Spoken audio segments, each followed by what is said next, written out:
नमस्कार स्टूडेंट, आज मैं आपको बताने जा रहा हूँ। चैप्टर फर्स्ट रहेगा जिसका इंट्रोडक्शन अपन पढ़ेंगे। ठीक है, चैप्टर फर्स्ट का इंट्रोडक्शन पढ़ेंगे। अभी तक आपने डुग्गू कोचिंग सेंटर की ऐप अगर डाउनलोड ना करी हो तो आप सबसे पहले ऐप को डाउनलोड करो। और सबसे कम प्राइस में आपको सारे के सारे सब्जेक्ट अवेलेबल हैं। याद रखना, चाहे आप क्लास 10 के हो, 11th हो, 12th हो, सभी क्लास के याद रखना है ना। 5th क्लास के भी मटेरियल मिल जाएगा, 8th क्लास का भी मिल जाएगा, 9th का भी मिल जाएगा, और स्पेशल हम 10th की तैयारी भी कराते हैं। ठीक है, तो 11th का भी आपको मटेरियल मिल जाएगा। 11th में आप पीसीएम, पीसीबी, कॉमर्स, आर्ट्स के भी अगर रहते हो तो आपकी भी तैयारी हम लोग कराएंगे। सबसे पहली चीज़ तो बात आती, चैप्टर का नाम ही हमारा क्या है, सेट। सेट मतलब क्या होता है, समुच्चय। सबसे पहले अपन क्या पढ़ेंगे इसमें, अपन पढ़ेंगे आज की क्लास में कि भैया समुच्चय, समुच्चय को क्या बोला जाता है इंग्लिश में, सेट। ये क्या होता है। फिर बात करते हैं इसके, अपन एग्जाम्पल पढ़ेंगे। एग्जाम्पल का मतलब क्या होता है, उदाहरण, कि भाई हम कैसे पहचान करें कि ये सेट है या समुच्चय है, और कैसे पहचान नहीं, क्या कैसे बता सके कि ये सेट नहीं है, ये पढ़ेंगे। उसके बाद अपन सेकंड टॉपिक रहेगा इसमें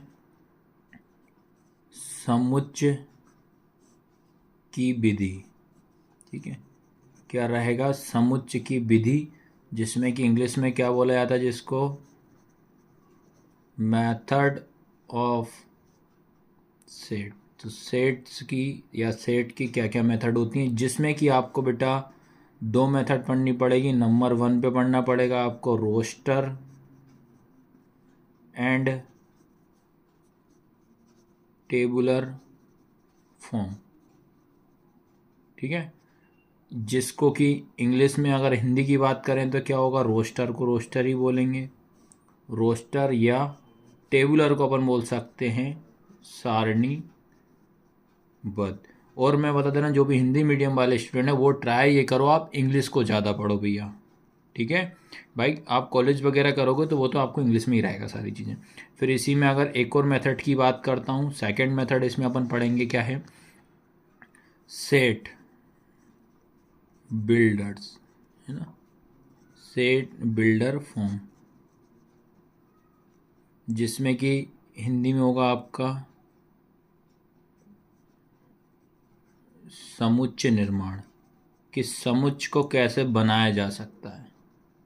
ठीक, ये 10th क्लास से जब 11 में एंट्री मारते हैं तो सारे कुछ 10 चैप्टर ऐसे हैं जो आपको नए पढ़ने पड़ेंगे। तो ये आपको समझ में आया, तो इतना आपको ध्यान रखना। तो अब स्टार्ट करते हैं कि समुच्चय या कि आपका सेट क्या होता है, इसका अपन एग्जाम्पल समझते हैं। चलिए ठीक है, तो सबसे पहले जो आपको क्या डेफिनेशन याद करनी पड़ेगी, समझना पड़ेगा कि सेट्स क्या होते हैं। तो इसमें आपको क्या पढ़ना है, a set is a well defined collection of object. ठीक है, इंग्लिश में मैंने पढ़ दिया, अब हिंदी में समझना। समुच्चय क्या होता है कि वस्तुओं का सुपरिभाषित समूह को समुच्चय कहते हैं। मतलब जो भी आपका वस्तु रहेगी, वस्तु मतलब क्या होता है, ऑब्जेक्ट। उस ऑब्जेक्ट का जिसको हम सही तरीके से परिभाषित कर सकते हैं, मतलब वेल डिफाइंड, मतलब उसको अपन बता सकते हैं, उसको क्या बोला जाता है, सेट मतलब समुच्चय। की भाई जैसे कि अगर बताऊं कि ए से लेके जेड तक एबीसीडी होती हैं, अल्फ़ाबेट होते हैं, जिसमें कि आप बता सकते हो कि इसमें कितने वोवेल्स होते हैं, कितने आपके कॉन्सोनेंट होते हैं, कितने आपके स्वर और व्यंजन होते हैं। इस तरीके से आप उसको वो डिफाइन कर सकते हो, मतलब बता सकते हो, उसको क्या बोला जाता है, सेट या समुच्चय बोला जाता है। अब एग्जाम्पल के थ्रू मैं आपको पूरा अच्छे से समझा देता हूँ इसको मैं। ठीक है, अब जैसे एग्जाम्पल की अगर बात करता हूँ, जैसे आ रहा है कि ऑब्जेक्ट या कोई वस्तु, तो उस ऑब्जेक्ट या वस्तु में तो वो तो आपका समझ जाइए, कोई नंबर भी हो सकता है। नंबर को क्या बोलते हैं, आपका वो संख्या हो सकती है। उसके बाद बात करता हूँ लेटर, भाई वो लेटर के रूप में भी हो सकते हैं, जिसको अपन अक्षर बोलते हैं। और या जो कि एक अल्फ़ाबेट का मैंने एग्जांपल दिया, वो भी आपका हो सकता है।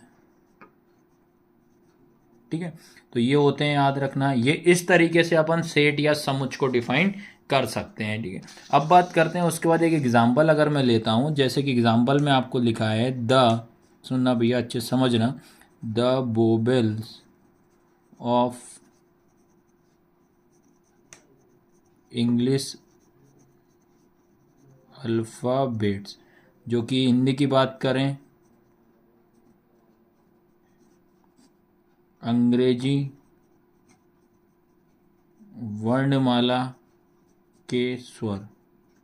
अब आपको ये दे दिया, अब मुझे बताइए क्या इसको आप डिफाइन कर सकते हो कि नहीं कर सकते हो। आप बकायदा बोलोगे कि हाँ मैं इसको डिफाइन कर सकता हूँ, क्योंकि इनने बोला है the vowels of English alphabet, अंग्रेजी वर्णमाला के स्वर। तो भाई मैं आंसर में क्या लिख दूंगा, इसका आंसर क्या हो जाएगा, आंसर ये हो जाएगा कि जो वोवेल जो होते हैं, वोवेल का मतलब क्या होता है आपका स्वर, जो कि अंग्रेजी में कितने स्वर होते हैं, 5 होते हैं। पहला होता है ए, दूसरा होता है ई, फिर आई, फिर ओ, फिर यू। तो ये इसका क्या था आंसर। तो इस तरीके से हम इसको क्या बोल सकते हैं कि ये हमारा क्या होता है, एक समुच्चय होता है, जो कि हम इसको बोलते हैं, हम सेट्स बोलता जाता है या सेट बोला जाता है। एक एग्जाम्पल के थ्रू आपको समझ में आया, एक आध और ले लेते हैं ताकि आपको क्लियर आ जाए पूरे अच्छे तरीके से। अब आता है अगला एग्जाम्पल लेता हूँ मैं, collection of all days in week की बात कर रहा हूँ, सप्ताह के नाम। अब आपसे मैंने पूछ दिया collection of all days in a week, सप्ताह के नाम बताइए कि सप्ताह के मतलब कितने दिन होते हैं, सप्ताह में कितने दिन होते हैं। तो इसको आप डिफाइन कर सकते हो, वेल डिफाइन मतलब उसको परिभाषित करना। तो भाई मैं परिभाषित कर सकता हूँ, तो इसका आंसर में हम लिख दो भैया कौन कौन से होते हैं, लिख दीजिए आप। पहला हमारा संडे होगा, मंडे होगा, ट्यूसडे होगा, वेनसडे होगा, थर्सडे होगा, फ्राइडे होगा, सैटरडे होगा। इस तरीके से हम इसको डिफाइन कर सकते हैं। आया सभी को समझ में कि नहीं? सीधा सीधा सिंपल समझिए, जिसको हम डिफाइन कर सकते हैं या जिसको बता सकते हैं वो हमारे सेट या समुच्चय कहलाते हैं। ठीक है, आता है आ रहा है समझ में कि नहीं आ रहा? एक और एग्जांपल ले लीजिए। इस तरीके से आप समझाऊंगा आपको कि आप भी बोलोगे हाँ भैया, चाहे आप कहीं से भी पढ़ कर आइए, अगर एक बार मेरी क्लास आप देख लोगे तो आपको बड़ा मजा आएगा। चलो अगला बात करते हैं, अगला एक और एग्जांपल ले लेता हूं। जैसे लिखा मैंने odd natural number less than 10। क्या लिखा? Odd natural number less than 10 क्या है? 10 से कम विषम प्राकृत संख्याएं। ठीक है, तो देखिए आप लोग, अब आपने पढ़ा होगा 10th क्लास में कि भाई विषम क्या होते हैं, विषम मतलब ओड संख्या क्या होती है, नेचुरल नंबर क्या होते हैं, ये तो आपने पढ़ा होगा भैया 10th क्लास में कि नहीं पढ़ा होगा। ठीक है, अब आपको इनने बोल रहा है कि 10 से कम लेना अपने को, लेकिन क्या करना है अपने को, 10 से कम लेना, और वो नंबर होना चाहिए आपके कौन से, विषम मतलब ओड नंबर होना चाहिए। एक ओड नंबर और एक इवन नंबर, सम और विषम आपने पढ़े होंगे, लेकिन 10 से कम लेंगे तो पहले नंबर तो 1 ही होगा, उसके बाद कौन सा होगा 3, उसके बाद होगा 5, उसके बाद होगा हमारा 7, उसके बाद 9। तो लेकिन अब यही अपना क्या हो जाएगा, आंसर हो जाएगा। इसको मैंने क्या कर दिया, डिफाइन कर दिया, मतलब वेल डिफाइन कर दिया या सुपरिभाषित कर दिया। आया सबको समझ में कि नहीं? इनने बोला है कि 10 से कम अपने को ऐसे नंबर लेना है जो कैसे हो, विषम हो। कैसे हो, विषम हो। आपको क्या करना है, 10 से लेस देन का मतलब क्या होता है, कम। लेस देन कितने नंबर लेना, 10 लेना, बट 10 तो लेना है तो वो कौन से नंबर होने चाहिए, ओड होना चाहिए। तो इसका आंसर आएगा 1, 3, 5, 7, 9 हो जाएगा। बाकी आगे तक भी नंबर तो, लेकिन लेस देन कितना निकालना है अपने को, 10 निकालना है। तो बेटा इस तरीके से याद रखना, मैंने आपको पूरा सिंपल तरीके से आपको बता दिया है कि सेट्स क्या होते हैं, समुच्चय क्या होते हैं, कैसे इनकी आप पहचान करोगे। बताइए आया कि नहीं आया समझ में? अब बात करते हैं कि ऐसे कुछ एग्जाम्पल अपन लेते हैं जो हम समझे कि यार ये सेट है कि नहीं है। ठीक है, अब ऐसे एग्जाम्पल लेता हूँ मैं आपके लिए। चलिए अब मैं क्या करता हूँ, एक एग्जाम्पल ऐसा लेता हूँ जैसा कि आपको, आप पहचान करके मुझे बताना है क्या ये। चलिए एक एग्जाम्पल लिया है मैंने, आप देखते हैं इसे क्या लिखा है, the collection of difficult topic of maths. क्या लिखा है, गणित के कठिन पाठ। अब मुझे बताइए क्या इसको आप डिफाइन कर सकते हो? आप बिल्कुल बोलोगे कि नहीं कर सकते। क्यों नहीं कर सकते हैं? कि अगर जैसे किसी ने मेरे से पूछा कि भाई आप बताइए कि गणित के चैप्टर जो हैं कौन कौन से कठिन चैप्टर हैं आप बताइए, तो मैं मेरे हिसाब से बताऊंगा तो वो चैप्टर कैसे निकलेंगे, अलग निकलेंगे। वही मैं अदर स्टूडेंट या अदर बच्चे से पूछूंगा तो वो भी क्या करेंगे, वो भी क्या बताएंगे भैया कि वो अलग अलग बताएंगे। क्या मेरे चैप्टर और उसके चैप्टर क्या सेम होंगे? क्या नहीं होंगे। तो इसलिए हम क्या कह सकते हैं, ये आपके सेट नहीं होगा। याद रखें, इसको मैं डिफाइंड नहीं कर सकता, ये वेल डिफाइंड, इसको अच्छी तरीके से सुपरिभाषित नहीं कर सकता। बताइए आया सबको समझ में कि नहीं आया? तो इस तरीके से आपको ये आप पहचान कर सकते हो। और एक और एग्जाम्पल के थ्रू मैं आपको समझा देता हूँ मैं। चलिए अब क्या करते हैं, एक और एग्जाम्पल के थ्रू मैं आपको समझाता हूँ। क्या है? The collection of best actor in world. अब इनने ये बोल रहा है पूरे विश्व में सबसे अच्छे अभिनेता, जो भी पूरे विश्व में अगर सबसे अच्छे अभिनेता हैं उनकी हमको क्या डिफाइन कर सकते हो क्या? उनके आप सेट बना सकते हो? आप नहीं बना सकते। क्योंकि बात करता हूँ, अगर मेरे से कोई पूछेगा तो मैं मेरे हिसाब से बताऊंगा कि ये एक्टर बेस्ट हैं। ठीक है, हर व्यक्ति या हर छात्र क्या करेगा, अलग अलग बता पाएगा। इसको मैं डिफाइंड नहीं कर सकता, इसलिए ये हमारे सेट या समुच्चय नहीं होंगे। ये दो एग्जाम्पल के थ्रू आप समझ सकते हो। आया सभी को समझ में कि नहीं आया? या सीधा सीधे समझ सकते हो, सेट मतलब समुच्चय क्या होता है? जिसको हम गिन सकते हैं। याद रखना, जिनको हम गिन सकते हैं। जैसे अल्फ़ाबेट में मैंने बताया कि अल्फ़ाबेट में अपन वोवेल को अलग, मेरे से कोई पूछेगा कि अल्फ़ाबेट में वोवेल कौन से होते, तो मैं वो 5 ही बताऊंगा। दूसरे स्टूडेंट से पूछूंगा तो वो भी क्या करेगा, वही 5 ही बताएगा, अलग से नहीं बता सकते क्योंकि वो डिफाइंड है। ठीक है, अब इसके बाद अपन क्या करते हैं, अगला जो इसका टॉपिक है आपका समुच्चय की विधि, मेथड ऑफ सेट, तो ये पढ़ेंगे अपन अब। आया सबको समझ में यहाँ तक? तो अब क्या होता है कि अब अपन पढ़ेंगे इसमें कि जो आपका समुच्चय जो होता है, समुच्चय की दो विधि होती है, दो मेथड होती है। हाउ टू रिप्रेजेंट सेट, आपको किस तरीके से रिप्रेजेंट कर सकते, किसी समुच्चय को निरूपित करने की दो विधियां होती हैं। जिसमें कि पहली विधि होती है आपकी कौन सी, रोस्टर एंड टेबुलर फॉर्म होती है, रोस्टर या सारणीबद्ध रूप होता है। जिसमें सेकंड होता है आपका set builders form, set builder form होता है जिसको समुच्चय निर्माण कहा जाता है। तो सबसे पहले अपन पहले नंबर वाले को अपन एक्सप्लेन करवाता हूँ आपको मैं। चलिए अब मैं बात करता हूँ आपको रोस्टर एंड टेबुलर फॉर्म की बात करता हूँ, रोस्टर या सारणीबद्ध की बात करता हूँ। जैसे कि मैं अगर एक एग्जांपल लेता हूँ, समझना बच्चे लोग, एक एग्जांपल लेता हूँ। क्या एग्जांपल है? The set of vowels in English alphabet की बात कर रहा हूँ। इंग्लिश में लिखेंगे अंग्रेजी वर्णमाला के सभी स्वरों का समुच्चय। समुच्चय तो आप दिक्कत नहीं आना चाहिए। कोई भी पूछे समुच्चय क्या होता है, बेझिझक आप बताइएगा समुच्चय ये होता है। और सीधे आपके दिमाग में मैं एंट्री मान रहा हूँ, सीधे दिमाग में बिठाऊंगा, इस तरीके से पढ़ा रहा हूँ भैया। ये एक एग्जाम्पल है, इसको मुझे क्या करना है, एक रोस्टर फॉर्म में इसको बनाना है। तो सबसे पहली चीज़ अगर मैं बात करता हूँ रोस्टर फॉर्म में सारणीबद्ध की बात करता हूँ, एक हमें क्या करना पड़ेगा, एक कोई भी एक पहले नंबर तो हमें एक कोई सा भी एक अल्फ़ाबेट ले लेना। याद रखना अल्फ़ाबेट में आपको याद रखना कोई सा भी ले सकते हो, ए से लेकर जेड तक, बट उसको आपको कैपिटल लेटर बड़े अक्षरों में लेना पड़ेगा। फिर इसके बाद आता है आपका एक इक्वल का साइन आएगा। ठीक है, क्या आएगा? इक्वल का साइन।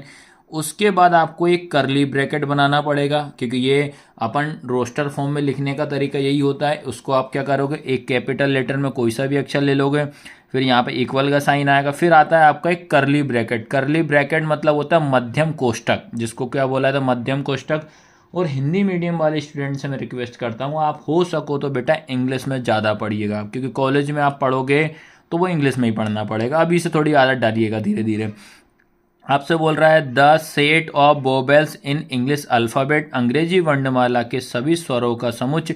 जिसमें कि मैं बता दे रहा हूँ कि जो अंग्रेजी वर्णमाला जो होती है, जिसमें कि आपका स्वर की अगर मैं बात करता हूँ, वोवेल्स मतलब क्या होते हैं, आपके स्वर होते हैं। वो कि मैं बता चुका हूँ वो कितने होते हैं, 5 होते हैं। तो कौन कौन से होते हैं? ए, ई, आई, ओ, यू। और ये हमारा करली ब्रैकेट बंद हो जाएगा। तो इस तरीके से ये लिखा जाता है। इसको ये फॉर्म में जो लिख रहे हैं, इस फॉर्म को हम क्या बोलते हैं, रोस्टर एंड टेबुलर फॉर्म बोला जाता है। रोस्टर एंड सारणी मतलब सही तरीके से उसको जमाना। जैसे कि हमेशा याद रखिएगा, यहाँ पे आप कोई सा भी अल्फ़ाबेट ले सकते हैं, इक्वल का साइन आएगा, फिर करली ब्रैकेट आएगा। अब जो पूछ रहा है वो इसको ब्रैकेट के अंदर आता है। हमसे पूछा है स्वर, तो स्वर आ जाएगा ए, ई, आई, ओ, यू, और करली ब्रैकेट बंद हो जाएगा। तो ये आपका एक एग्जाम्पल के थ्रू मैंने समझाया भी है। इसका एक और एग्जाम्पल ले लीजिए, लेता हूँ मैं आपको। ठीक है, अगर अगले एग्जाम्पल की अगर हम बात करते हैं, एग्जाम्पल एक और लेते हैं इसी का। तो एग्जाम्पल लिया है अपन ने E1 natural number less then कितना हो जाएगा 10।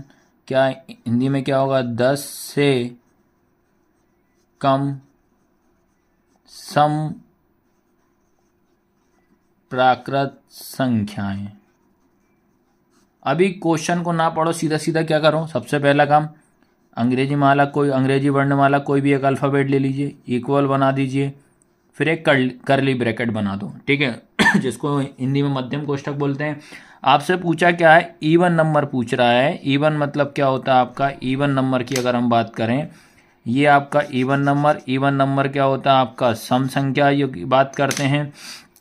तो इवन अपन नंबर लेना है, बट वो लेना है हमें 10 से कम। तो पहला होता है हमारा 2, सेकंड हो जाएगा 4, अगला हो जाएगा 6, अगला हो जाएगा 8 और करली ब्रैकेट बंद। बस इस फॉर्म में लिखना है, ये कहलाता है रोस्टर फॉर्म कहलाता है। आया सभी को समझ में कि नहीं आया? एक एग्जाम्पल और लेते हैं जो कि एग्ज़ाम में आपके बहुत बार पूछा है। आप मुझसे ज़रूर बताओगे भैया हाँ यार आपने तो बताया है यार। चलो अगला एक और एग्जाम्पल ले लेते हैं भैया। अगला लेते हैं अपना, अगला है the set of all letters in school, SCHOOL, ठीक है ये लिखा है, अभी टेंशन ना लीजिएगा।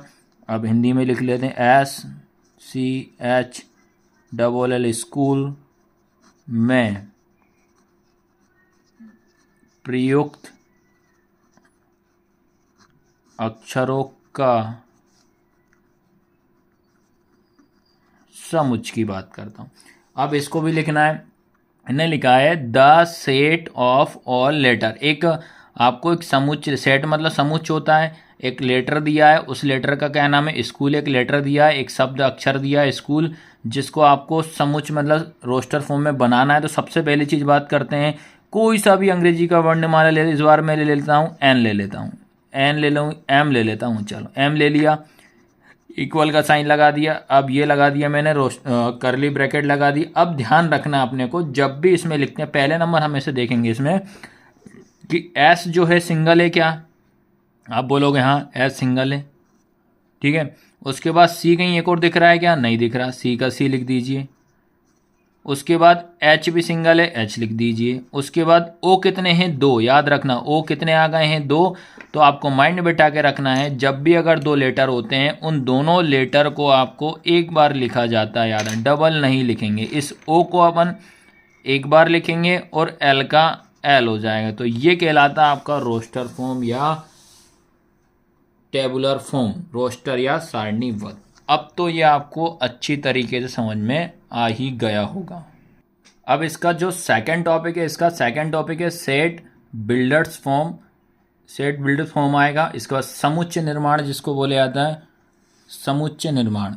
अब इसमें आपको याद रखना है, एग्जाम्पल के थ्रू ही अपन समझते हैं तो आपको समझ में अच्छे से आएगा। तो देखिए आप, सबसे पहले अपन मैं एक एग्जाम्पल लेता हूँ, एग्जाम्पल वही वाला लेते हैं जो अपन करते चले आ रहे हैं। The set of vowels in English alphabet, क्या है, अंग्रेजी वर्णमाला के सभी स्वरों का समुच्चय, ये दिया है। अब देखो इसको अपन सेट बिल्डर्स में कैसे अपन जमाते हैं,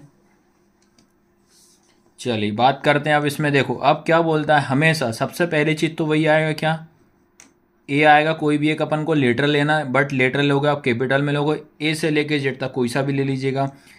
फिर ये ब्रैकेट की बात करता हूँ, करली ब्रैकेट जिसको आपको मध्यम कोष्ठक बोला जाता है, जिसमें कि आपको एक वेरिएबल लेना पड़ेगा, आपको 2 वेरिएबल लेना पड़ेगा। एक्स ये होता है रेशो या सच डेट बोलते हैं या अनुपात बोलते हैं, एक्स याद रखना, जो कि मैं बता दे रहा हूँ। इसको आपको सेट बिल्ड फॉर्म में कैसे जमाते हैं वो मैं बता दे रहा हूँ आपको।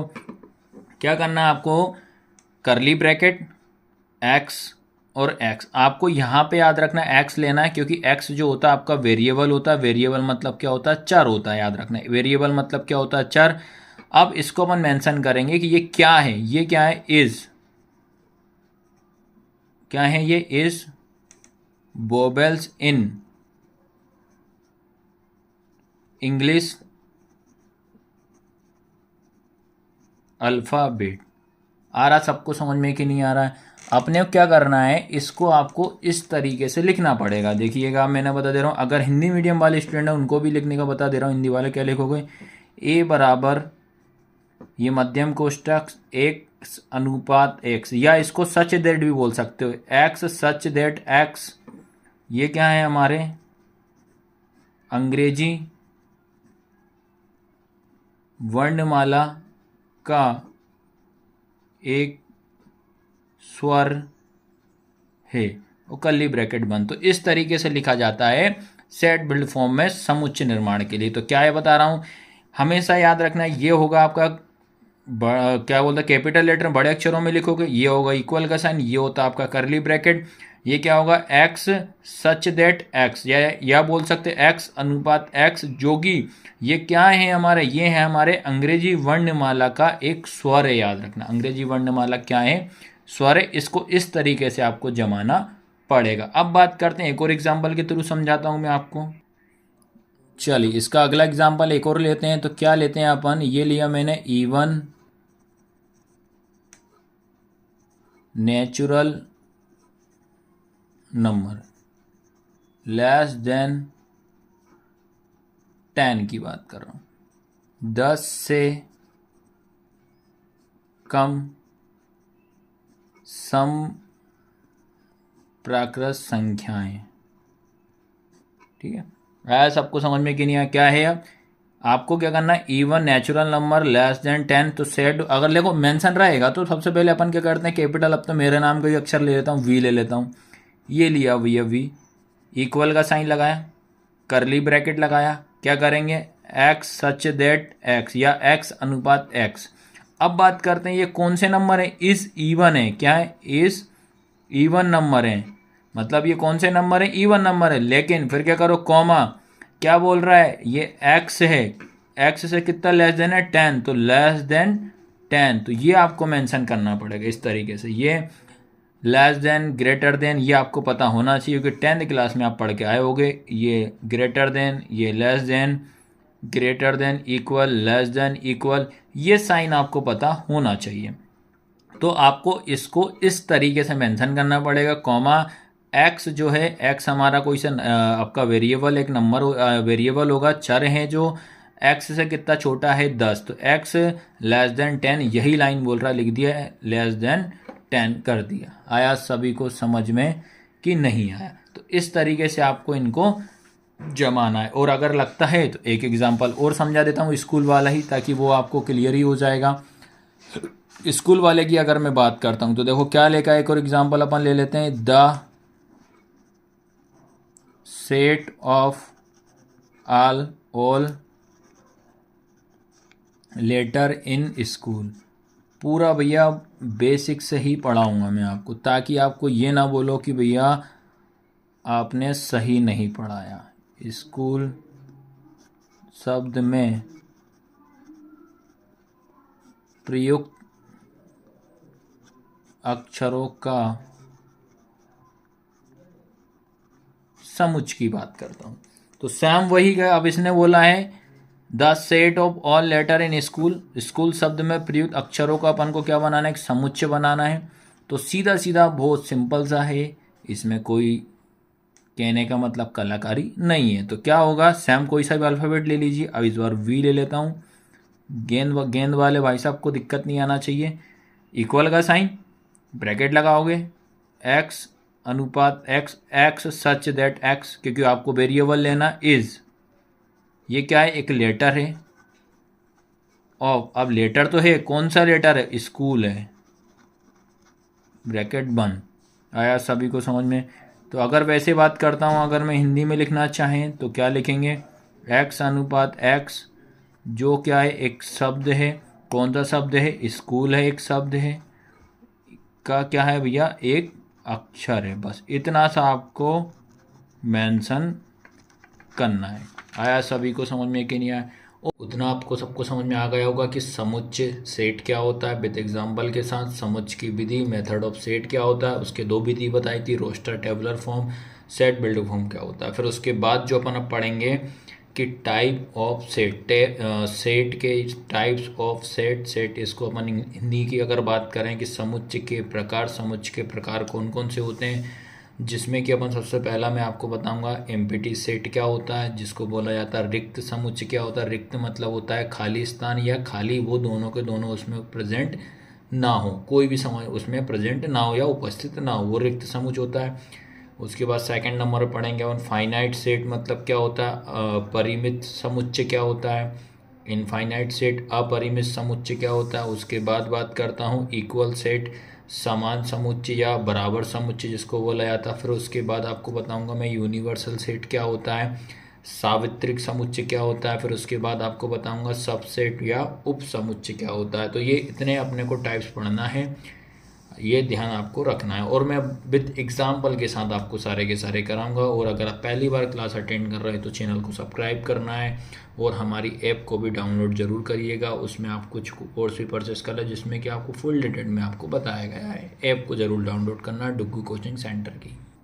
चलिए, जिसमें कि अपन अब जो स्टार्ट कर रहे हैं क्लास अपन, तो ये सबसे पहला जो टाइप है हमारा कौन सा है, एम्प्टी सेट। क्या है हमारा एम्प्टी सेट, जिसको बोला जाता है रिक्त समुच्चय, और हिंदी में बोला जाता है रिक्त समुच्चय और शून्य समुच्चय। इसको दो तरीके से बोला जाता है हिंदी में, इंग्लिश में आपको एक ही तरीके से याद करना है एम्प्टी सेट।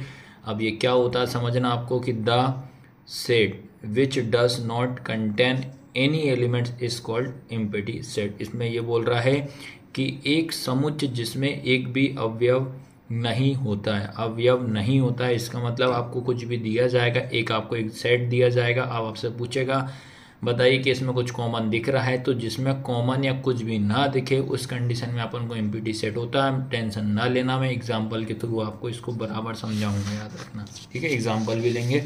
अब जैसे कुछ फैक्ट इसके आपको याद रखना है। क्या क्या फैक्ट आप याद रखोगे, याद रखना है, it is also called null set और वॉइड सेट बोलते हैं। इसको याद रखना है, इसको क्या बोला जाता है, नल सेट बोलते हैं। अगर अब आता है कि एग्जाम में आपको वन वर्ड अगर वगैरह पूछ ले तो याद रखना है, क्या याद रखोगे, एम्प्टी सेट क्या होता है आपका, जिसको नल सेट बोला जाता है। It is denoted by symbol phi, इसको अपन फाई से दर्शाते हैं। उसके बाद हिंदी की अगर बात करता हूँ मैं, तो क्या याद रखोगे आप, प्रतीक चिन्ह क्या होता है, फाई। प्रतीक चिन्ह मतलब सिंबल, इसका सिंबल क्या होता है, फाई होता है। जो कि एक तरीके से याद रखना है, या तो इसको अपन फाई के द्वारा भी दर्शा सकते हो, और ये वाला ब्रैकेट के थ्रू भी आप दर्शा सकते हो, जिसको अपन करली ब्रैकेट बोला जाता है, इससे भी अपन दर्शाए जाते हैं। फिर उसके बाद आता है कि जैसे कि ये लिखा है शॉर्ट में, याद रखिएगा कि एम्प्टी सेट की पहचान है फाई। एम्प्टी सेट या खाली स्थान हुआ या फाई इसमें पॉसिबल, जो कि पॉसिबल ना हो, सीधा सीधा वो पॉसिबल नहीं हो।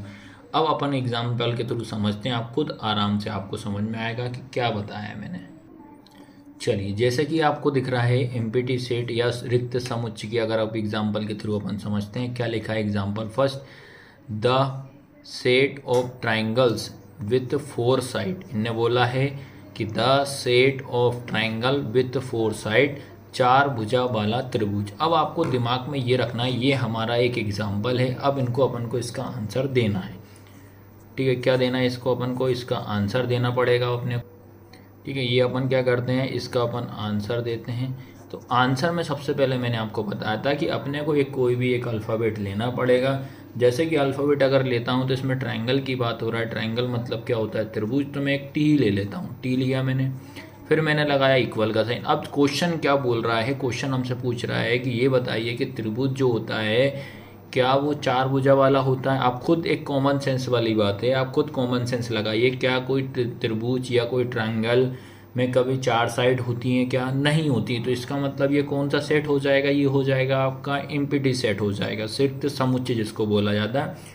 तो इसका जो आंसर रहेगा, या तो मैंने बोला कि आप एक करली ब्रैकेट लगा के छोड़ दिए, ये इसका आंसर हो जाएगा। अगर ये भी नहीं करना चाहते हो तो आप क्या कर दीजिए, टी इक्वल का साइन लगा दीजिए और फाई का साइन लगा दो। तो अब तो क्लियर, कुछ तो समझ में आया होगा भैया कि क्या होता है एम्प्टी सेट या आपका रिक्त समुच्चय। तो सीधा सीधा ये समझना कि वो जो आपसे क्वेश्चन पूछे वो उसमें ना मिले। भाई सबको पता है ट्रायंगल होता है, ट्रायंगल में 3 साइड होती हैं, त्रिभुज में कितनी भुजा होती हैं, 3 भुजा होती हैं, तो इसलिए इसको इस तरीके से लिखा जाएगा। अब बात करते हैं अगला क्वेश्चन, क्वेश्चन नंबर सेकंड इसका, सॉरी एग्जाम्पल सेकंड अपन बात करते हैं। ये एग्जाम्पल दिया है ए इक्वल, ये दिया है x such that x is a natural number less then 0। अब बोल रहा है नेचुरल नंबर लेस देन 0 बोल रहा है भैया। ए इक्वल एक्स अनुपात एक्स शून्य से कम प्राकृत संख्या। अब आपको कॉमन सेंस होना चाहिए, शून्य से प्राकृत संख्या भैया, शून्य से कम प्राकृत संख्या तो पॉसिबल है ही नहीं है भैया, नेचुरल नंबर लेस देन 0 हो ही नहीं सकता। तो इसलिए इसका आंसर क्या हो जाएगा, कोई भी एक अल्फ़ाबेट ले लेता हूँ मैं, ए ही ले लेता हूँ, तो इसका आंसर हो जाएगा ये 5। पॉसिबल नहीं है भैया, less than natural number less then 0 का कभी होता ही नहीं है, तो इसलिए आंसर इसका ये हो जाएगा। आया सबको समझ में कि नहीं आया। अब उसके बाद हम बात करते हैं, क्या लिखा है, बी इक्वल लिखा है ब्रैकेट में एक्स अनुपात एक्स का स्क्वायर इक्वल 4 दिया है। आपसे बोल रहा है एक्स जो है कौन सा नंबर है, विषम संख्या, एक्स हमारा कौन सा है, विषम। इसके इंग्लिश की बात करता हूँ तो ये लिखा है एक्स अनुपात एक्स का स्क्वायर इक्वल 4 दिया है। X is odd number. अब आपसे पूछ रहा है ओड नंबर की बात करता है, जैसे ही अगर ओड इवन की बात करता है तो ओड नंबर आपको पता होना चाहिए, 1 होता है, 3 होता है, 5 होता है, 7, एज सुन एज पॉसिबल, मतलब जहाँ तक नंबर होते हैं वहाँ तक आपके ओड नंबर या विषम संख्याएं होती हैं। तो चलो आप पहले इसको सॉल्व करके भी आप देखोगे तो आप खुद अपना दिमाग लगाना। ये लिखा हुआ आपके पास एक्स स्क्वायर इक्वल कितना लिखा है 4। जब इसको मैं सॉल्व करूँगा तो इसका स्क्वायर लगाए तो इस पर क्या लग जाएगा, रूट इसको हटाऊंगा तो x इक्वल कितना हो जाएगा, रूट में 4 हो जाएगा। अब आप सबको पता होना चाहिए, 10th क्लास आप पढ़ के आइएगा, आए हो तो रूट 4 किसका होता है, 2 का होता है। तो अब बताइए क्या है ये 2 हमारा, 2 क्या ओड नंबर है, 2 क्या विषम नंबर है, तो नहीं है। तो इसलिए इसका आंसर क्या हो जाएगा, कोई भी एक अल्फ़ाबेट ले लीजिए, बी ले लेता हूँ, जो कि इसका आंसर हो जाएगा 5। तो ये 3 एग्जाम्पल जो मैंने बताए थे, ये 3 एग्जाम्पल थे आपके एम्प्टी सेट या रिक्त समुच्चय के। चलिए अब इसके बाद याद रखना फाइनाइट और इनफाइनाइट सेट में दोनों आपको एक साथ ही समझा देता हूँ, क्योंकि बहुत इजी है, एक बार में ही आपको समझ में आ जाएगा। अब बात करता हूँ मैं आपको, ये लिखा है finite set and infinite set. तो क्या होता है, परिमित और अपरिमित समुच्चय। परिमित और अपरिमित समुच्चय की बात करते हैं। सबसे पहले हम अगर बात करें परिमित समुच्चय क्या होता है, जो फाइनाइट क्या होता है, क्या लिखा, the set which is empty और contain countable elements called finite set. सीधा सीधा ये समझना है आपको, इसमें ये लिखा है कि जो फाइनाइट सेट होता है या परिमित सेट जो होता है, जिसको हम काउंट कर सकते हैं, जिसको हम गिन सकते हैं, वो हमारा कौन सा होता है, फाइनाइट सेट होता है। सीधा सीधा आप ये समझिएगा, बस इससे ज़्यादा दिमाग में मत लगाना, और एग्जाम्पल के थ्रू और मैं आपका पूरा का पूरा क्लियर कर दूंगा। उसके बाद अगर मैं बात करता हूँ, तुम्हारा आता है अगला है इनफाइनाइट, मतलब अपरिमित की बात करते हैं। अपरिमित में क्या लिखा है, the set which contain uncountable elements called infinite set. मतलब अनकाउंटेबल, अनकाउंटेबल का मतलब क्या होता है, जिसको हम गिन नहीं सकते, जिसके अवयवों की संख्या अनिश्चित होती है, वो अपरिमित समुच्चय कहलाते हैं। आया सभी को समझ में कि नहीं आया? यह एक सीधा सा फंडा है, अपने माइंड में बस बिठा लीजिए आप। तो बस क्या अपने माइंड में बिठाना है, आप तो अपने माइंड में बस इतना सा याद रखिएगा, फाइनाइट इनफाइनाइट। फाइनाइट क्या होता है, परिमित, इनफाइनाइट में क्या होता है, अपरिमित। जिसको हम गिन सकते हैं वो क्या होता है, फाइनाइट सेट होता है, जिनको हम गिन नहीं सकते वो इनफाइनाइट सेट होता है। अब देखिए मैं एग्जांपल के थ्रू आपको पूरा क्लियर कर दूंगा। चलिए अब आपको क्या है, एक एग्जांपल दिया है, क्या लिखा है ये, इसमें नंबर 1 पे लिखा हुआ है a इक्वल 0,3,6 डेट कहाँ तक जा रहा है, ये 99 तक जा रहा है। क्या आप 0 से लेके 99 तक, 0 से लेके 99 तक इनको क्या काउंट नहीं कर सकते? आप बोलोगे भैया कर सकते हैं, 0 से लेके 99 तक जितने भी नंबर हैं हम उसको काउंट कर सकते हैं। इसलिए इसका जो आंसर आएगा, आपको आंसर में क्या लिखना है बेटा, इसमें लिखना है आपको फाइनाइट। फाइनाइट को क्या बोला जाता है, परिमित। आया सबको समझ में कि नहीं आया? जिसको गिन सकते हैं, काउंट कर सकते हैं, वो फाइनाइट होता है। ये आपको माइंड में बिठा के रख लेना, ठीक है। ये इसका आंसर था। सेकंड एग्जांपल के थ्रू आप समझिए। सेकंड एग्जांपल क्या दिया है, b equal X such that x is a natural number, x अनुपात x एक प्राकृत संख्या है। आप खुद बताओगे कि प्राकृत संख्या, तो भैया आप ये है कि अगर इसमें अब ये नहीं बोला कि कहाँ तक प्राकृत संख्या निकालेंगे, तो हम प्राकृत संख्या को काउंट नहीं कर सकते, क्योंकि जहाँ तक गिनती होती है वहाँ तक आपका प्राकृत संख्या होती है, वहाँ तक आपका नेचुरल नंबर होता है।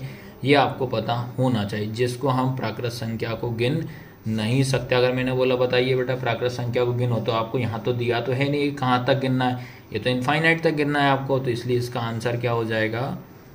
तो इसका जो आंसर आपको क्या लिखना था, इनफाइनाइट। इनफाइनाइट मतलब क्या हो जाएगा, अपरिमित। बस इतना सा लिखना है, बस क्वेश्चन की लैंग्वेज को समझो और उसका आंसर दीजिएगा बस। उसके बाद थर्ड क्वेश्चन की अगर हम बात करें, थर्ड क्वेश्चन क्या लिखा, C equal X such that X is a point on line. Point on line की बात कर रहा है, एक्स अनुपात एक्स एक रेखा पर कितने बिंदु होते हैं। अपन इनने बोला है भैया, मैंने एक लाइन खींच दी, ये लंबी लाइन खींच दी। अब इस लाइन पे आप क्या पॉइंट को गिन सकते हो, भैया मैं खुद बनाऊंगा, मैं इतने पॉइंट इसमें बना दूंगा, बनाते जाऊंगा भाई, मैं ही भूल जाऊंगा कि इसमें कितने पॉइंट मैंने बना दिए हैं, ठीक है। तो इसलिए इसका भी आंसर हमारा क्या आएगा, इनफाइनाइट, क्योंकि जो कि एक लाइन जो होती है, इस लाइन में मैं इनफाइनाइट या अपरिमित बिंदु या डॉट या पॉइंट बना सकता हूँ, तो इसलिए इसका आंसर क्या हो जाएगा, इनफाइनाइट हो जाएगा। आया सभी को समझ में। अगले एग्जाम्पल देखिएगा, क्या लिखा है, d बराबर लिखा है, d इक्वल, ये ब्रैकेट लिखा है 0, 2, 4, 6, 8 डेड। अब यहाँ तक कोई भी नंबर आपको नहीं दिए हैं। अब मुझे यहाँ तक भैया, मैं तो 8 के बाद 10 हो जाएगा, 10 के बाद 12, 14 काउंट करते जाऊँगा, जहाँ तक नंबर है क्या वहाँ तक मैं काउंट कर सकता हूँ, इसको मैं काउंट नहीं कर सकता। इसलिए इसका भी आंसर क्या होगा आपका, इनफाइनाइट होगा। याद रखना क्या होगा, इनफाइनाइट, जो कि क्या होता है, अपरिमित होता है, जिसको अपन क्या बोलते हैं, अपरिमित होता है। आया सबको समझ में कि नहीं आया। अब बात करते हैं अगले क्वेश्चन की, बात करते हैं। ये लिखा ई बराबर लिखा, ई इक्वल लिखा, a set of days of week. एक सप्ताह में कितने दिन होते हैं, एक सप्ताह में कितने दिन की बात कर रहा है, ये हम काउंट कर सकते हैं। आप सीधा सेट बोल दोगे भाई एक हफ्ते में 7 दिन होते हैं, तो इसका आंसर क्या हो जाएगा आपका, फाइनाइट। फाइनाइट का मतलब क्या होगा, परिमित हो जाएगा। बताइए आया सबको समझ में कि नहीं आया। बस ये थे इसके एग्जाम्पल, ये दोनों टॉपिक मैंने एक साथ कवर करा दिया आपको, इनफाइनाइट और फाइनाइट। तो फाइनाइट मतलब जिसको काउंट कर सकते हैं, इनफाइनाइट मतलब जिसको काउंट हम नहीं कर सकते। बस इतना आपके दिमाग में रखना है, आपको याद। चलिए अगला टाइप्स जो है आपका वो है इक्वल सेट। इक्वल सेट को क्या बोला जाता है, सामान्य समुच्चय या बराबर समुच्चय बोला। तो क्या इसकी डेफिनेशन होगी, क्या है, ये लिखा हुआ आपका, 2 sets are said to be equal if they have equal and same elements. मतलब इसमें आएगा कि आपका एलिमेंट्स जो होने चाहिए वो दोनों में क्या होना चाहिए, सेम होना चाहिए। अगर बात करूँ मैं, यदि ए का प्रत्येक अवयव बी का भी अवयव है, मतलब ए का अवयव जो रहेगा वो किस में होना चाहिए, बी में भी हो रहा है, तथा बी का प्रत्येक अवयव ए का भी अवयव है, तो समुच्चय ए और बी समान कहलाएंगे। मतलब दोनों के एलिमेंट्स जो होना चाहिए वो सेम होना चाहिए, बराबर होना चाहिए। अभी तो आपको नहीं समझ में आया, तो एग्जाम्पल के थ्रू मैं आपको और समझा देता हूँ मैं। चलिए अब मैं आपको बता दे रहा हूँ इनके एग्जाम्पल। तो देखिए भैया, जैसे क्या होता है, एक मैंने ए लिया है, एक ए एलिमेंट, ए का ए अवयव लिया है, जिसमें कि मैंने नंबर लिया 1, 2, 3, 4 ये लिया है। फिर सेकंड एलिमेंट्स की अगर बात करूं, बी लिया है, तो बी में आपके क्या हो जाएंगे, 1, 3, 2, 4 ये मैंने लिया। अब हम चेक करते हैं आपका डेफिनेशन क्या है, कि ए के एलिमेंट्स जो हैं वो बी के एलिमेंट्स में होना चाहिए, बी के एलिमेंट्स किस में होना चाहिए, ए में होना चाहिए। अगर है तो समझ जाइएगा आप इक्वल हो जाएंगे। जैसे कि अगर बात करता हूँ, 1 यहाँ है, 1 इधर है, हाँ भैया 1 दिख रहा, आप बोलोगे भैया 1 है। फिर बोलोगे 2 यहाँ है, 2 यहाँ है, तो आप देखो 2 यहाँ भी दिख रहा है। फिर बात करें 3 की, बात करें 3 यहाँ है, 3 यहाँ है, हाँ भाई 3 है। फिर उसके बाद करते हैं 4, 4 यहाँ है और 4 आपका यहाँ भी। तो हम क्या बोल सकते हैं, जो ए है वो किसके इक्वल है, बी के, और यही आपका क्या है, आंसर है। बस यही इसमें का आपका आंसर है। जैसे कि अगर मैं एक एग्जांपल और ले लेता हूँ कि आप कैसे समझोगे कि ये इक्वल सेट नहीं है, वो भी आपके माइंड में चल रहा होगा। जैसे कि मैं एक एम ले लेता हूँ जिसके एलिमेंट्स की अगर बात करता हूँ तो क्या है, ए टी ओ एम लिया है।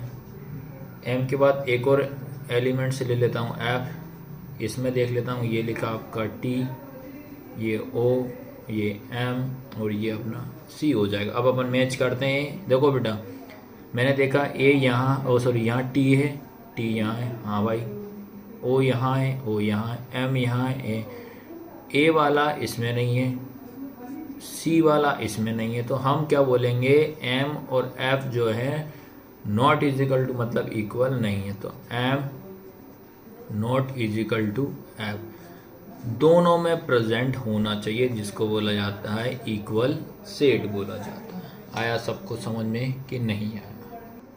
अब ये देखिएगा, इसके बाद अब मैं आपको बता दे रहा हूँ यूनिवर्सल सेट। यूनिवर्सल सेट क्या होता है, सावित्रिक समुच्च बोला है। आपको सबसे पहली चीज नाम से ही समझ में आ रहा है यूनिवर्सल। यूनिवर्सल मतलब ये समझिए कि आप कि इसके जैसा और कोई नहीं, ये सबसे बड़ा सेट कहलाता है। मतलब सबसे बड़ा सेट होगा, सबसे बड़ा समुच्चय कहलाता है यूनिवर्सल सेट्स की अगर हम बात करते तो क्या बोलोगे आप, a universal set is the set of all elements under consideration, all set are subset of universal. जितने भी सेट होंगे उसके सारे के सारे क्या कहलाते हैं, सबसेट कहलाएंगे, जिसको हम क्या बोला जाता है, यूनिवर्सल सेट। सीधा सीधा जैसे अगर हिंदी में अगर आप पढ़ोगे तो आपको खुद समझ में आ जाएगा। हिंदी में ही बता देता हूँ। गणित में एक ऐसा समुच्चय होता है जिसमें किसी विशेष संदर्भ में मौजूद सभी संभावित तत्वों को शामिल किया जाता है, जिसे हम यूनिवर्सल सेट कहलाते हैं, जिसमें सब मिक्स होंगे, सारे के सारे इसमें आ जाएंगे। याद रखना,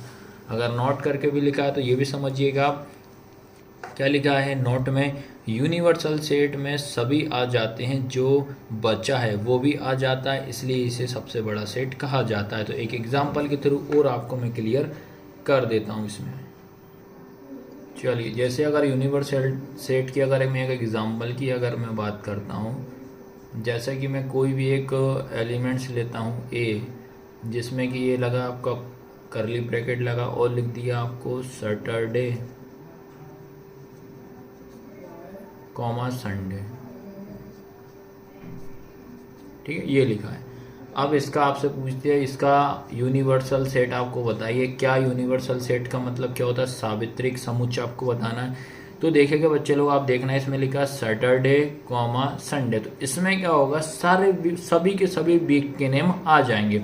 भले आपसे सैटरडे और संडे का पूछा है, बट इसमें सभी के सभी आ जाएंगे, ठीक है। तो इसका आंसर क्या होगा, यू बनाओगे, यू मतलब यूनिवर्सल सेट लिखोगे और सारे के सारे इसमें आपके आ जाएंगे। तो क्या क्या आ जाएगा, पहले आएगा संडे आ जाएगा,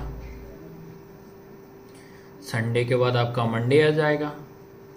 भले आपसे ना पूछे तब भी आपको इसमें सब लिखना। यूनिवर्सल का मतलब ही क्या हो रहा है, सबसे बड़ा सब आएगा इस मंडे। मंडे के बाद आपका ट्यूसडे हो जाएगा, फिर इसके बाद आपके वेडनेसडे हो जाएगा, उसके बाद आपका थर्सडे हो जाएगा, उसके बाद आपका फ्राइडे हो जाएगा, उसके बाद आपका सैटरडे आ जाएगा। भले आपसे ना पूछा हो, बस ये फॉर्मेट होता है यूनिवर्सल सेट का। आपसे ना पूछे तो भी आपको मेंशन में सारा का सारा इसमें लिखना पड़ेगा। इसको बोला जाता है यूनिवर्सल सेट। तो इसके बाद अगला टाइप आता है आपका सबसेट की बात करें तो सबसेट्स मतलब बताता हूँ, तो ये भी बहुत इंपॉर्टेंट है। सबसेट का मतलब होता है उप समुच्चय। क्या होता है, उप समुच्चय की बात करता हूँ तो देखो इसको कैसे क्या पहचानोगे आप। सबसे पहले चीज, set A is said to be a subset, मतलब सेट ए होगा उसका क्या होगा, सबसेट ऑफ बी, मतलब उसके सबसेट बी में होना चाहिए। Is every elements of A is also an element of B, मतलब ए के एलिमेंट्स बी में होना चाहिए। क्या बोल रहा हूँ मैं, ए के एलिमेंट्स अपने को बी में होना चाहिए, जिसको क्या बोला जाता है, सबसेट बोला जाता है। ए के एलिमेंट बी में नहीं होंगे तो वो सबसेट आपके नहीं होंगे। सीधा सीधा समझना है आपको, बस यही। फिर एग्जाम्पल के थ्रू और मैं समझा दूंगा आपको। फिर आता है तुम्हारा हिंदी में उपसमुच्चय की बात करता हूँ, सबसेट, जो कि इसका साइन ये सी की तरह होता है। क्या लिखा, यदि समुच्चय ए का प्रत्येक अवयव समुच्चय बी का भी एक अवयव है तो वो ए कॉमा बी का उपसमुच्चय कहलाता है। एग्जाम्पल के थ्रू और आपको क्लियर कर देता हूँ मैं। चलिए अब इसका अपन एग्जाम्पल के थ्रू समझते हैं, आपको मैं समझाता हूँ। जैसा कि बच्चे आपको बताया कि ए एक एलिमेंट से लिया मैंने ए, जिसका एलिमेंट्स नंबर्स हो जाएंगे 1,3। बी एलिमेंट्स हैं, इसके मैंने नंबर लिया 1, 3, 5, 7, 9, ये मैंने लिए। तो मैंने क्या बताया था, इसकी डेफिनेशन बताई थी सबसेट की, जो ए के एलिमेंट्स जो हैं वो बी के एलिमेंट्स में प्रेजेंट होना चाहिए, उपस्थित होना चाहिए। ए के अवयव बी के अवयव में होना चाहिए तो क्या कहलाता है, तुम्हारा सबसेट या उपसमुच्चय कहलाता है। तो देख लेते हैं, यहाँ पे आपका 1 है, क्या बी में 1 है? हाँ भाई ए है।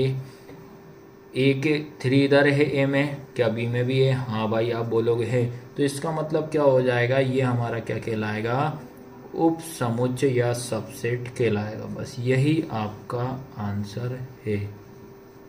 बताइए, अब तो कुछ ना कुछ तो समझ में आया ही होगा कि नहीं आया? अब अगर जैसे मान लीजिए, अब मैंने आपको क्या कर दिया है, मैंने रिवर्स कर दिया। इसी को मैं अगर रिवर्स के थ्रू अगर बोलता हूँ, यहाँ लिखा है मैंने, अगर मैंने रिवर्स भी कर देता हूँ या उल्टे तरीके से भी कर देता हूँ। अगर मैंने आपके पूछा, यहाँ दे दिया मैंने बी, ठीक है, पहले नंबर पे लिख दिया बी, ये बी लिखा। बी में क्या एलिमेंट्स हैं, यहाँ पे एक और इसी को थ्रू एक और समझा देता हूँ, 3, 5, 7, 9 ये कर दिया, ये हो जाएगा मेरा ए।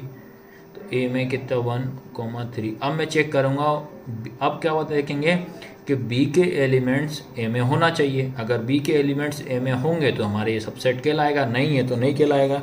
चेक कर लेते हैं। 1 का एलिमेंट्स 1 है, 3 है, आप बोलोगे ये तो है, बट क्या यहाँ 5 है? क्या नहीं है। 7 इधर है, इधर नहीं है। 9 इधर नहीं है। तो इसका मतलब क्या होगा, बी के एलिमेंट्स ए के एलिमेंट्स में नहीं है, इसलिए मैं कह सकता हूँ ये हमारा सबसेट या उपसमुच्चय नहीं है। ये नॉट इज इक्वल टू का आपको साइन लगा देना है। तो इस तरीके से आपको दिमाग में इनको आपको अच्छी तरीके से बिठा के रखना है कि किस तरीके से अपन इनको आराम से समझ सकते हैं। चैप्टर फर्स्ट के, जिसमें कि मैं आपको पहले कुछ बता देता हूँ कि मैं क्या क्या पढ़ा चुका हूँ। आपको पढ़ाया है समुच्चय सेट, जिसके एग्जांपल मैं आपको बता चुका हूँ। उसके बाद मैंने आपको बताया था कि समुच्चय की विधि, मेथड ऑफ सेट, जिसमें सबसे फर्स्ट में बताया मैंने रोस्टर एंड टेबुलर फॉर्म क्या होता है, रोस्टर या सारणीबद्ध क्या होता है।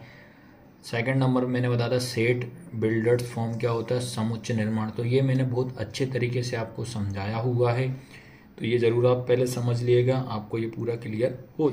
फिर उसके बाद मैंने आपको बताया है कि तो अपन ने पढ़ा है टाइप्स ऑफ सेट, समुच्चय के प्रकार, पार्ट 2 में अपन ने पढ़ा है। जैसा कि आपको सबसे पहले एम्प्टी सेट क्या होता है, रिक्त समुच्चय क्या होता है, विद एग्जाम्पल के साथ बताया है।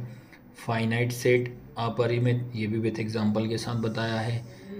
फिर इनफाइनाइट सेट अपरिमित सेट, ये भी बताया है। फिर आता है आपका इक्वल सेट क्या होता है, सामान्य समुच्चय या बराबर क्या होता है। फिर आपको बताया यूनिवर्सल सेट, सार्वत्रिक समुच्चय क्या होता है। फिर उसको लास्ट टॉपिक मैंने बताया था इसका सबसेट या उप समुच्चय क्या बात करता हूँ। तो जैसे कि अपन को पढ़ना है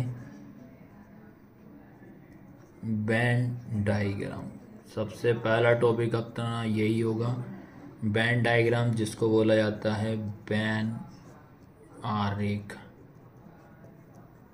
ये पढ़ेंगे बच्चे लोग। उसके बाद सेकंड अपन पढ़ेंगे पार्ट 3 में ऑपरेशन। ऑपरेशन करना नहीं भैया, ऑपरेशन ऑन सेट, जिसको बोला जाता है हिंदी में समुच्चयों पर संक्रियाएं, ये पढ़ेंगे। उसके बाद बात करते हैं, थर्ड टॉपिक रहेगा आपका कॉम्प्लीमेंट, ये मोस्ट इम्पोर्टेंट है। थर्ड वाला टॉपिक से क्वेश्चन जरूर आता है, कॉम्प्लीमेंट ऑफ अ सेट, ये होगा आपका समुच्चय का पूरक। पूरक मतलब उल्टा, पूरक। कॉम्प्लीमेंट का मतलब क्या होता है, पूरक। तो ये स्टार्ट करते हैं अपन। चलिए वेन डायग्राम समझते हैं। सबसे पहला जो टॉपिक रहेगा आपका वेन डायग्राम मतलब क्या होता है। वेन आरेख पहले इंग्लिश में पढ़ दे रहा हूँ, फिर हिंदी में समझाता हूँ। विद एग्जाम्पल के थ्रू आपको मैं समझाऊंगा। तो क्या लिखा है, relation between the sets can be represent by Venn diagram. जितने भी सेट होंगे वो क्या रिप्रेजेंट करेंगे, वेन डायग्राम को रिप्रेजेंट करेंगे। फिर उसके बाद बोलता है universal set represent by rectangle and it's subset by circle. मतलब आपको जो भी आपको दिया जाएगा, सबसे पहले अगर आप वेन डायग्राम बनाते हो उसको आप रेक्टेंगल के फॉर्म में बनाओगे और उसके अंदर एक सर्कल ड्रॉ करोगे। सर्कल के अंदर सारे के सारे आपके सबसेट हो जाएंगे। और सबसेट क्या होता है ये भी मैंने अच्छी तरीके से आपको समझाया है, ठीक है। उसके बाद अगर बात करता हूँ हिंदी में, और एग्जाम्पल भी मैं आपको कराऊंगा इसका। हिंदी में देखिए क्या लिखा है, समुच्चयों के बीच अधिकांश संबंधों को आरेखों द्वारा निरूपित किया जा सकता है जिन्हें हम वेन आरेख कहते हैं। मतलब ये बोला समुच्चय जो रहेंगे उनके जो संबंध आपस में जो रिलेशन जो मैं बताऊंगा वो हम वेन आरेख के द्वारा निरूपित कर सकते हैं। इन आरेखों में आयत और बंद वक्र वृत्त होते। इसमें जो रहेगा एक तो आयत के फॉर्म में होगा, और आयत कैसा होगा, बंद होगा। आयत कैसा होगा, बंद होगा। और कैसा उसके अंदर क्या होगा, एक वक्र मतलब वृत्त होगा। एक आयत द्वारा और उप समुच्चयों को एक वृत्त द्वारा प्रदर्शित किया जाता है। अब ये मैं आपको एग्जाम्पल के थ्रू समझाता हूँ लाइन का मतलब क्या है। चलिए इतना यहाँ तक तो आपको सबको समझ में आया होगा। अगर अब मैं बात करता हूँ, उन्होंने बोला है कि आपको सबसे पहले एक रेक्टेंगुलर या एक आयत आप बनाइएगा। तो भैया ये मैं बना देता हूँ एक रेक्टेंगुलर या एक बना देता हूँ मैं आयत। ये बना दिया मैंने, क्या आयत, रेक्टेंगुलर क्या आयत, ये बना। और ये कैसा होना चाहिए, बंद मतलब क्लोज होना चाहिए। और इसके अंदर जो भी रहेगा हम सर्कल के द्वारा उसको डिनोटेट करेंगे, ठीक है, बंद वृत्त सर्कल के द्वारा। चलिए भैया अब बात करते हैं। सबसे पहले एक मैंने यू लिया है। यू मतलब क्या होता है, यूनिवर्सल। यूनिवर्सल मतलब सार्वत्रिक होता है। अब मैंने एक कर्ली ब्रैकेट बनाया, नंबर ले लेता हूँ कुछ 1 2 3 4 5 6 7 8 9 10 11 12 तक मैंने कुछ नंबर लिए।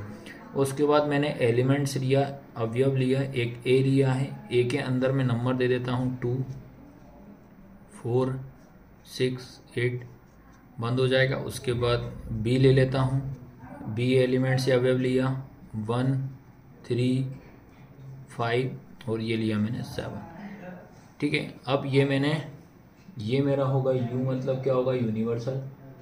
यूनिवर्सल की बात करता हूँ, ये यूनिवर्सल हो गए। ये ए एलिमेंट्स होगा, ये भी। अब सबसे पहली मैं बात करता हूँ यू मतलब क्या होता है आपका सबसे बड़ा, यूनिवर्सल। तो ये पूरा का पूरा ये एरिया हमारा क्या कहलाएगा, यूनिवर्सल। तो ये मैंने यू कहला दिया। सबसे बड़ा एरिया हमारा कहलाता है यूनिवर्सल, मतलब होता है सार्वत्रिक। ये यू बना दी। अब मैं देखता हूँ, सबसे पहली बात करता हूँ बी के एलिमेंट्स। बी के एलिमेंट्स देखूंगा मैं यूनिवर्सल में। तो मैंने देखा यहाँ पे 1 है, आप बोलोगे 1 यहाँ है भैया, ठीक है। फिर आप बात करोगे 3 यहाँ है, आप बोलोगे यूनिवर्सल सेट में है। 5 यहाँ है तो आप बोलोगे 5 है।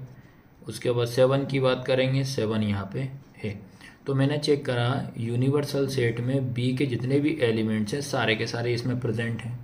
आया समझ में कि नहीं, तो प्रेजेंट हैं। तो मैं यहाँ पे क्या कर देता हूँ, एक ए बना देता हूँ यहाँ, और यहाँ बना देता हूँ मैं बी की बात कर रहा हूँ। तो ए के एलिमेंट, बी के एलिमेंट्स यू में हैं। तो कौन कौन से हैं भाई, देखो 1 3 5 7 है। तो इसको मैं क्या करूँगा, एक सर्कल के फॉर्म में ऐसे ड्रॉ कर दूंगा। क्यों करूँगा, क्योंकि ये सारे के सारे एलिमेंट्स मेरे यूनिवर्सल सेट के अंदर प्रेजेंट हैं। इतना क्लियर। अब बात करता हूँ ए की बात। ए के चेक करते हैं, 2 है, 4 भी है, 6 भी है और 8 भी है। तो मैंने चेक किया ए के एलिमेंट्स भी हैं। तो कौन कौन से हैं भैया, 2 है, 4 है, 6 है, 8 है, सारे के सारे हैं। तो सर्कल बना दिए। अब ये देखेंगे कि कौन से एलिमेंट्स जो बच गए हैं ए और बी में नहीं है। तो कौन कौन से नहीं है, यहाँ से देखिएगा 9 10 11 ये नंबर जो हैं इनमें प्रेजेंट नहीं है। तो इनको अपन बाहर कहीं भी ड्रॉ कर सकते हो, कहीं भी बना दीजिएगा। तो ये लिख दिया मैंने 9, ये लिख दिया मैंने 10 ये लिख दिया, 11 ये लिख दिया, 12, और कुछ भी इसके आगे सिंबल बना सकते हो, ये डॉट लगा दिया। चलो, तो इस तरीके से इसका आपको डायग्राम बनाना है। आया सबको समझ में कि नहीं आया? ठीक है, आया सभी बच्चे लोगों को? तो बेटा इस तरीके से इनको अपन को डायग्राम के थ्रू समझाना पड़ेगा। चलिए अब एक एग्जांपल और ले लेता हूँ मैं। एक नंबर लिया मैंने यू लिया यूनिवर्सल, जिसमें सारे नंबर आएंगे आपके 1 2 3। एग्जांपल ले रहा हूँ बेटा, ये ना एक एग्जांपल ले रहा हूँ। 3 4 5 6 7 8 9 10 11 ये 12 ये लिया। अब एक मैंने ए के एलिमेंट्स लिए मैंने 2 4 6 8 ये लिए। फिर आपके पास बी के एलिमेंट्स की बात करता हूँ, तो बी के क्या हो जाएंगे, 6 और 8 हो गए। ये मैंने एक एग्जांपल लिया है। अब इसका मुझे वेन आरेख बनाना, मतलब वेन डायग्राम मैं आपको बनाना बताऊंगा आपको। सबसे पहली चीज़, तो सबसे पहले मैंने आपको बताया था कि आपको एक रेक्टेंगुलर फॉर्म बनाना, एक रेक्टेंगल बनाना पड़ेगा। ये बना दिया। अब जो भी रहेगा इसके अंदर जाएगा। अब बात करते हैं यहाँ पे, कहीं भी आप यू दे दीजिए, यू के अंदर सारे आ जाएंगे। यू मतलब यूनिवर्सल। ठीक है, इतना आया सबको समझ में कि नहीं? अब सबसे पहली चीज़ अगर मैं बात करता हूँ, अब मैंने ये चेक किया है, ठीक है। अब मैंने ये चेक करता हूँ कि जो बी के एलिमेंट्स जो हैं वो क्या ए में हैं, तो आप बोलोगे हाँ। देखो बी के एलिमेंट्स ए में हैं, देखो 6 यहाँ हैं, 8 यहाँ है भाई। फिर आपसे बोला मैंने क्या ए के एलिमेंट्स अपन अब चेक करते हैं, ये दोनों के दोनों क्या यूनिवर्सल में हैं। आप बोलोगे देखो 6 यहाँ दिया है, 8 यहाँ दिया है। तो सबसे पहले अपन क्या करते हैं, बी के एलिमेंट्स जो हैं वो किस में हैं, मेरे ए में हैं।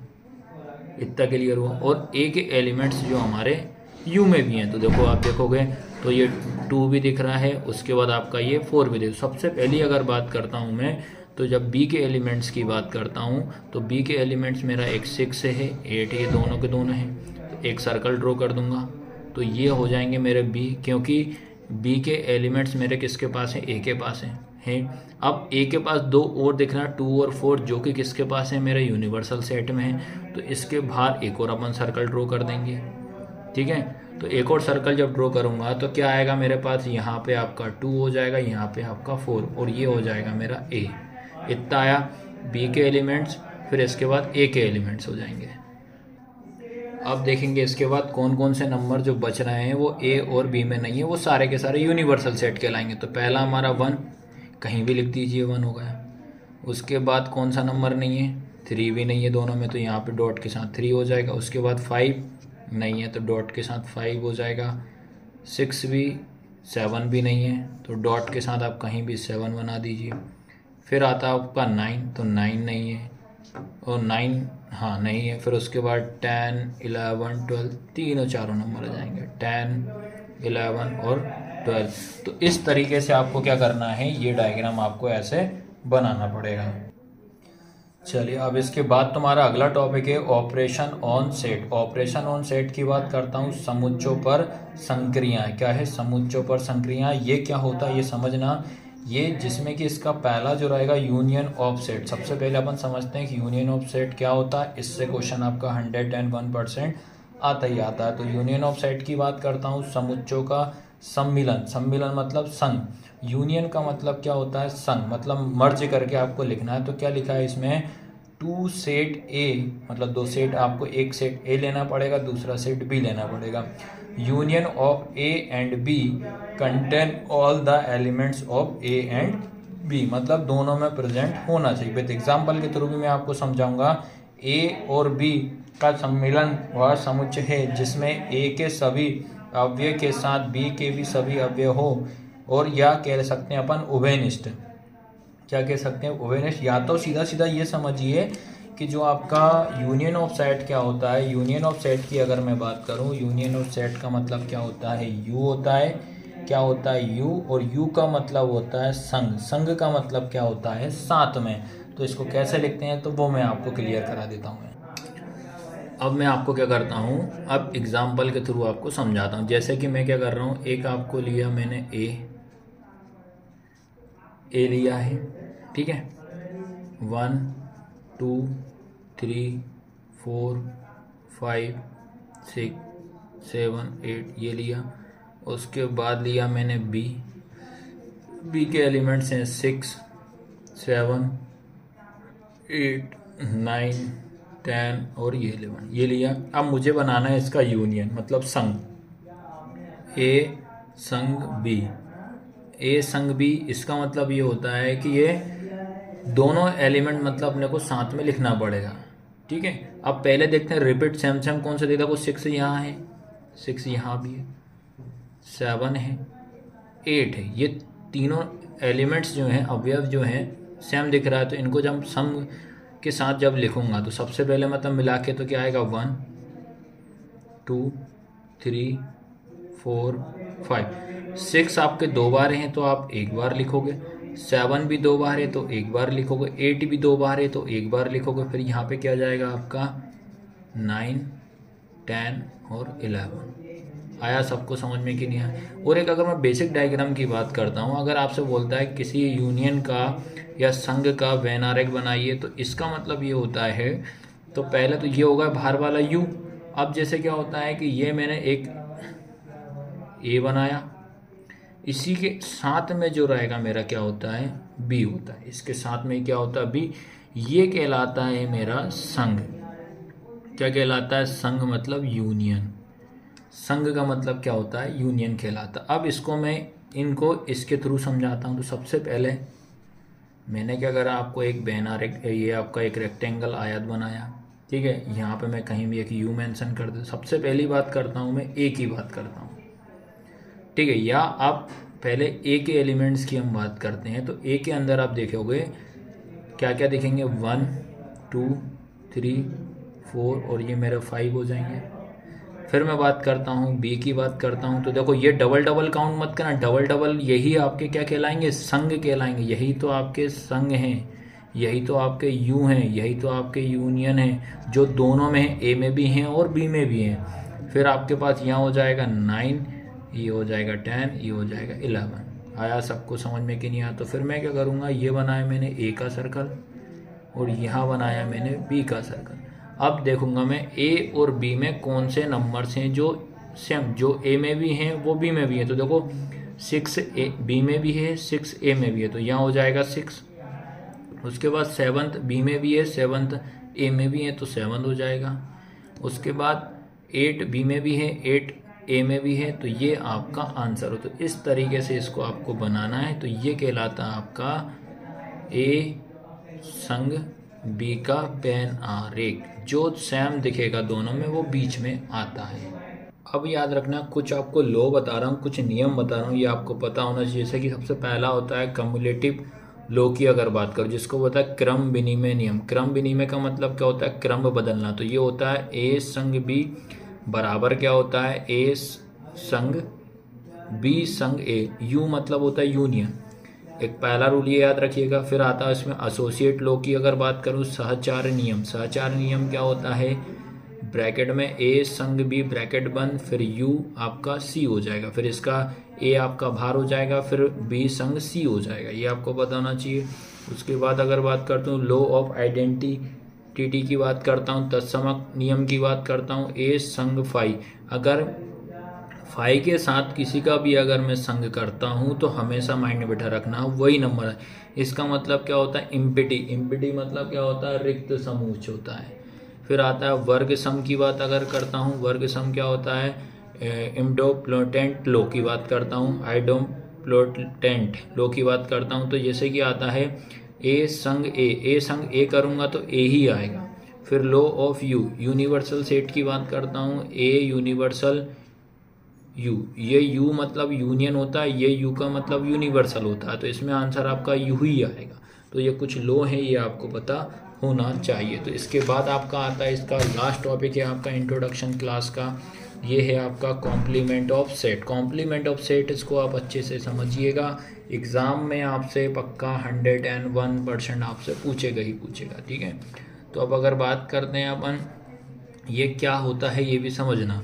Complement of a set. Complement का मतलब होता है, इसको शॉर्ट में सी से दर्शाते हैं, सेट का मतलब ए होता है, कोई सा भी सेट हो सकता है। complement of A is all elements of U which are not the elements of A। इनने ये बोला है जब कोई भी एलिमेंट्स A होता है, कोई एलिमेंट्स A है, जब उसका मैं यूनिवर्सल के साथ उसका कॉम्प्लीमेंट कराऊंगा तो उसका A के साथ वो यूनिवर्सल सेट में नहीं होना चाहिए। तो एग्जाम्पल के थ्रू और मैं अच्छे से क्लियर करा दूंगा आपका।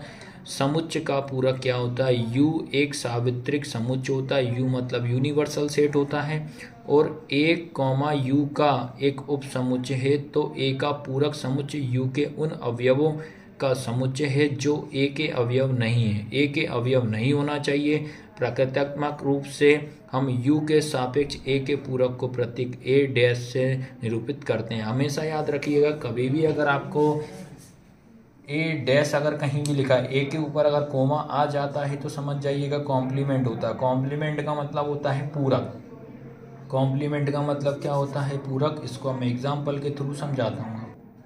चलिए मैं एग्जाम्पल के थ्रू समझाता हूँ। अब मैं क्या करता हूँ, एक लिया मैंने यूनिवर्सल लिया, यूनिवर्सल में कुछ नंबर लिया मैंने 1 2 3 4 5 6 7 8 9 10 11 12। ये मैंने सारे नंबर लिए और एक सेट ले लेता हूँ मैं ए सेट लिया है 2 4 6 8, ये नंबर लिए।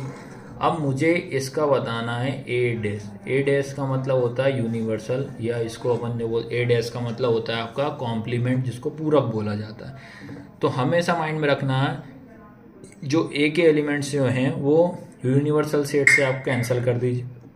2 यहाँ है, ये 2 से ये 2 गया, ये 4 से ये 4 गया, ये 6 से ये 6 गया, ये 8 से ये 8 गया। तो इसलिए आपका जो आपका ए का कॉम्प्लीमेंट आंसर क्या हो जाएगा? अब जो बच रहे हैं यूनिवर्सल सेट में वो ए का कॉम्प्लीमेंट हो जाएगा। तो क्या बच रहा है आपके 1 3 5 7 9 10 11 और 12। तो इस तरीके से किसी भी नंबर्स का या किसी का भी आपको एलिमेंट्स का कॉम्प्लीमेंट्स निकालना है, पूरक निकालना है, पूरक समुच्चय, तो इस तरीके से निकालना है आपको। आया सबको समझ में कि नहीं आया? और आपने ऐप को डाउनलोड नहीं किए, ऐप को डाउनलोड करना है आपको। हम 11th क्लास के सारे सब्जेक्ट आपको कवर कराएंगे, PCM PCB कॉमर्स, धीरे धीरे आर्ट्स की भी हम क्लास ज़रूर लगवाएंगे आपके लिए। IMP क्वेश्चन सारे प्रोवाइड करेंगे, ऐप को डाउनलोड कर लेना। कम रेट में सारे कोर्स आपको परचेस या अवेलेबल ईजिली मिल जाएंगे ऐप में, याद रखना, ठीक है। तो और इसमें हमारी 11th क्लास की डेली क्लास आपको 8 बजे आपको मिल जाएगी। तो लाइक शेयर ज़रूर करना है क्लास को।